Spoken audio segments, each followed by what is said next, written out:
Fox News contributor Steve Hilton and Restoring America editor for the Washington Examiner, Kaylee McGhee White.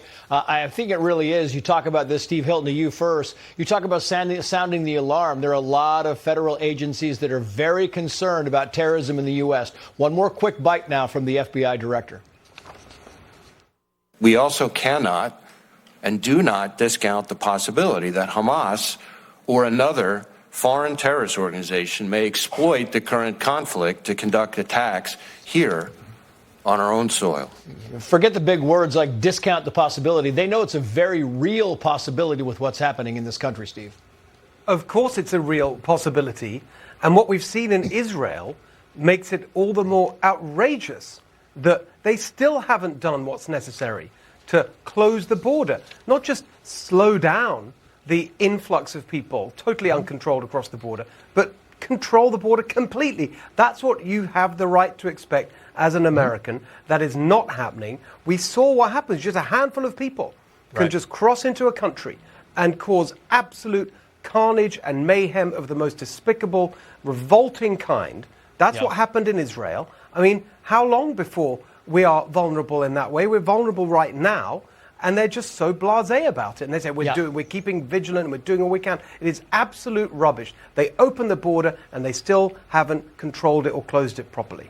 And I want to put this up. This is the CBP, Customs Border Protection memo, sounding the alarm on Hamas and Hezbollah. Foreign fighters motivated by ideology of mercenary soldiers of fortune may attempt to obfuscate travel to or from the U.S. or to or from countries in the Middle East through Mexico. I mean, come on. This is crazy stuff, right, Kaylee? Absolutely. And it's important to remind everyone that this is not a recent thing. This has been going on since Biden took office for the past 2 years, which is, by the way, how long it took Hamas to plan their terrorist attack on Israel. So for the same amount of time that Hamas has been planning this attack on Israel, we have had tens of thousands, hundreds of thousands, quite literally 2 million people this year alone infiltrating our southern border, entering our U.S. cities. And our government does not know where they are. They're not able to keep account for them. We don't know who they are. We don't know where they're coming from. No. It's a massive national security threat.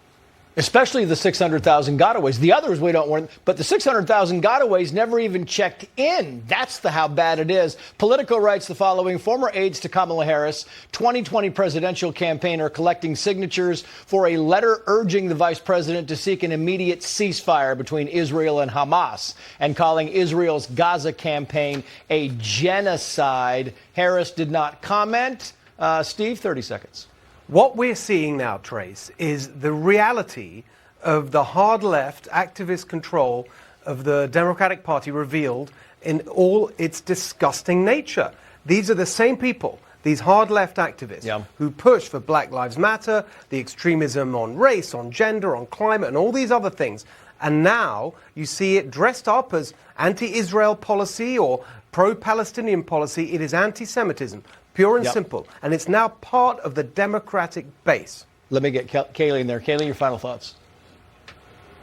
Listen, I think that I speak for a lot of people when I say that I'm waiting for Biden to choke on this. I'm waiting for the White House to bail on Israel because they're getting so much flack from the left flank on this issue. To his credit, he hasn't yet, but it's only a matter of time, in my opinion. Kaylee, Steve, thank you. We are back on the